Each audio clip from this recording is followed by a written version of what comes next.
नमस्कार बंधुरा दिशाনের রান্নাঘরে সবাইকে স্বাগত জানাই। আশা করছি আপনারা সকলেই ভালো আছেন। আজকে আবার একটা রেসিপি নিয়ে চলে এসেছি।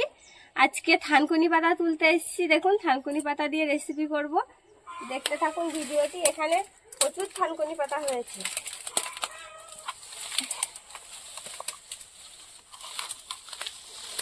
এই যে দেখুন এই থানকুনি পাতা এবার তুলে নেব। এই সিজনটায় সবারই শরীর খারাপ হচ্ছে,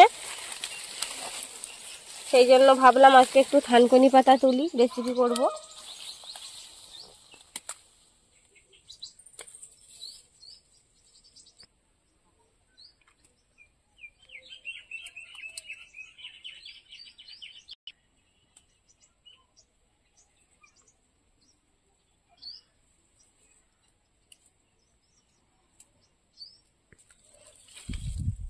আমাদের গ্রামের দিকে এখন লোকের প্রচুর পেট খারাপ হচ্ছে, প্রতিটা বাড়িতে এই থানকুনি পাতা খেলে ঠিক হয়ে যায়, সেই জন্য থানকুনি পাতা তুলছি।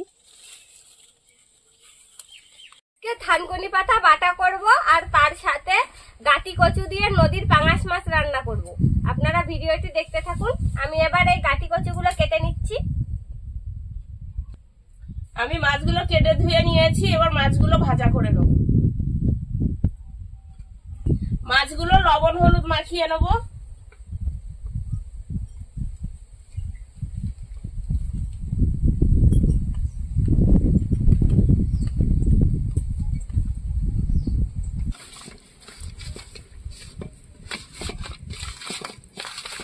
কড়াটা গরম হয়ে গেছে, তেল দিয়ে দেবো।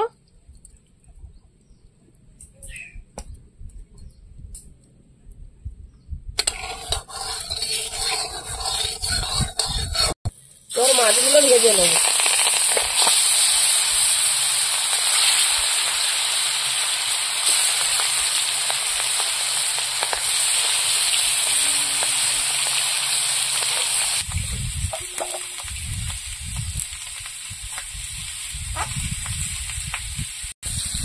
গাটি কচু দিয়ে যে কোনো নদীর মাছ খুব সুন্দর লাগে খেতে, আর যদি হয় ট্যাংরা মাছ তাহলে তো কোনো কথাই নেই, অসাধারণ লাগে ট্যাংরা মাছ দিয়ে।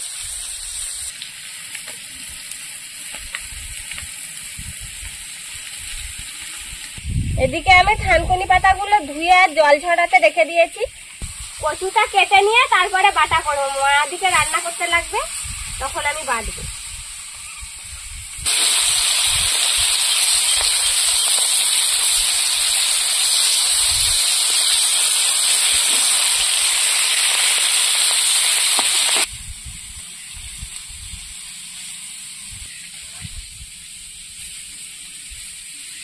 ভাজা হয়ে গেছে, তুলে নেবো। বেশি কড়া করে ভাজবো না, এই নদীর ট্যাংরা মাছ বেশি ভাজলে শক্ত হয়ে যাবে।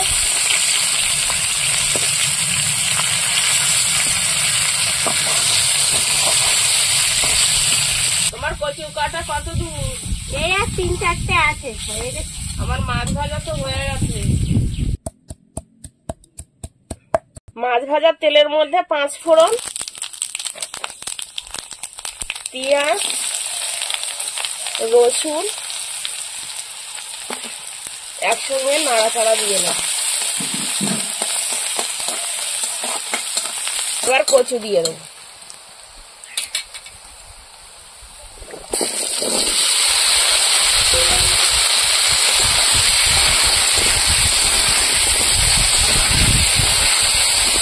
কচুতে লবণ হলুদ দিয়ে ভালো করে কষিয়ে নেব।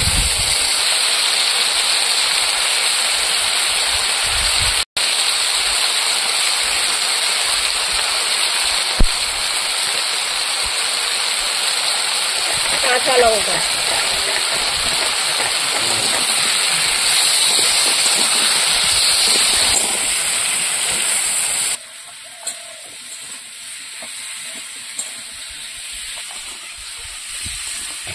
আমি এদিকে জিরেটা বেটে দিচ্ছি মাকে, তারপরে থানকুনি পাতাগুলো বাটবো। না হলে আমার থানকুনি পাতা বাটতে বাটতে মা রান্নাও হয়ে যাবে, আমি জিরে বেটে পারবো না, সেই জন্য আগে জিরেটা বেটে দিই।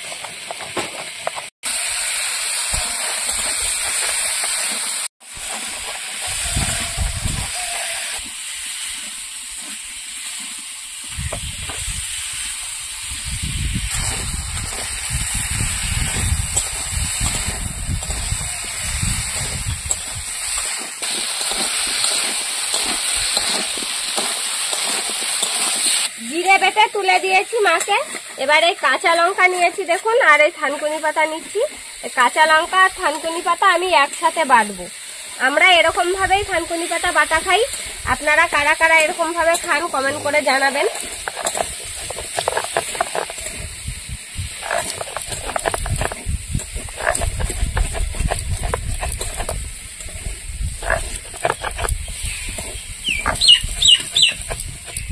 আপনারা মিক্সারেও বেটে খেতে পারেন, তবে হাতে শিলনোড়ায় বাটার একটা আলাদাই স্বাদ লাগে।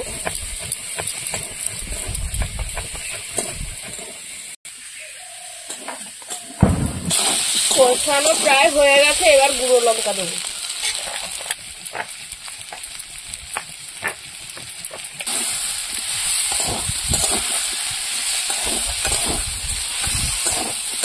আমার দাদি ওই থানকুনি পাতা প্রতিদিন সকালবেলা ঘুমিয়ে উঠে এখন তো করে ফুলে কাঁচা চিবিয়ে খায় প্রতিদিন। খাওয়া ভালো। হ্যাঁ, মশলা বাটা জলটা আগে দিয়ে দেবো।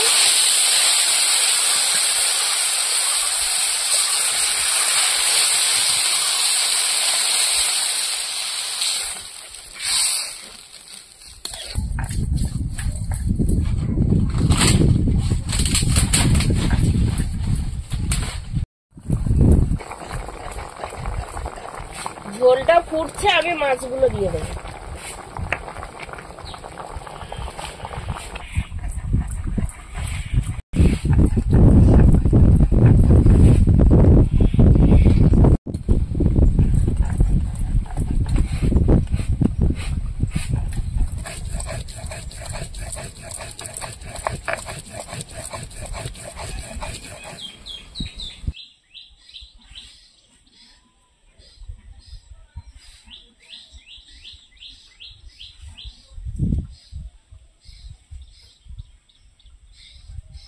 হয়ে গেছে, এবার জিরে বাটা দিয়ে দেবো।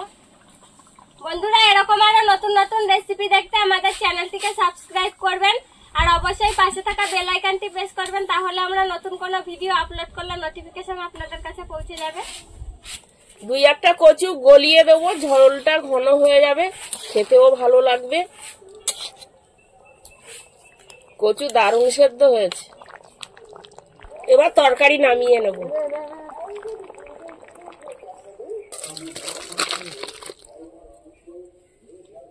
আর আমি থানকুনি পাতাটা মাখা করে নেব। পেঁয়াজ কুচিয়ে নিয়েছি, এবার এর মধ্যে একটু লবণ দিয়ে দেবো, সরষের তেল।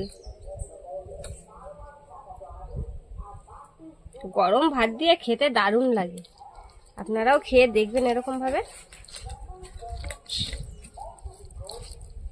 তৈরি হয়ে গিয়েছে, এবার ভাতের সঙ্গে খাবো।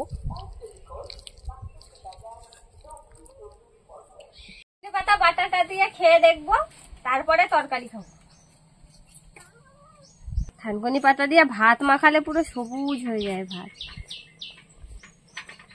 খাইতে যা লাগবে না থানকুনি পাতা বাটা।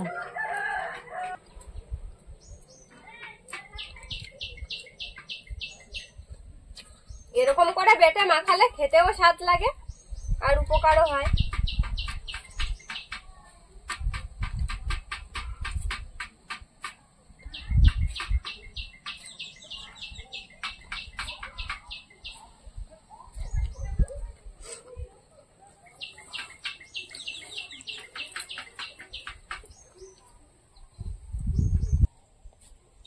ভালো লাগছে? দারুণ লাগছে খেতে, খুব ভালো লাগছে। বাটাটা খুব সুন্দর হয়েছে। লঙ্কা দেওয়া একটু ঝাল ঝাল। এবার মাছ খেয়ে দেখবো কেমন হলো। পাতার থেকে ঝোল গড়ায় নিচে চলে আসছে।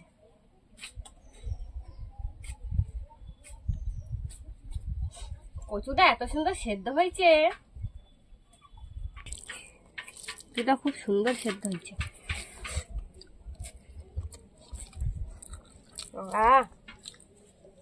কি স্বাদ হয়েছে, স্বাদ হয়েছে। নদীর মাছ দিয়ে কচু রান্না হয়েছে, ভালো তো লাগবে।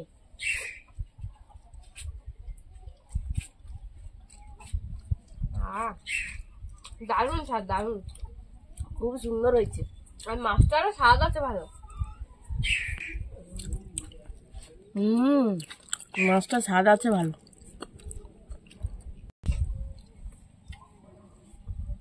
বন্ধুরা আপনারাও বাড়িতে এইভাবে তৈরি করে খেয়ে দেখবেন, দারুণ লাগবে খেতে। আর আমাদের আজকের পুরো ভিডিওটি শেষ পর্যন্ত দেখার জন্য ধন্যবাদ। ভালো লাগলে লাইক কমেন্ট শেয়ার করবেন। আবার ফিরে আসবো নতুন একটা রেসিপি নিয়ে। সবাই ভালো থাকবেন।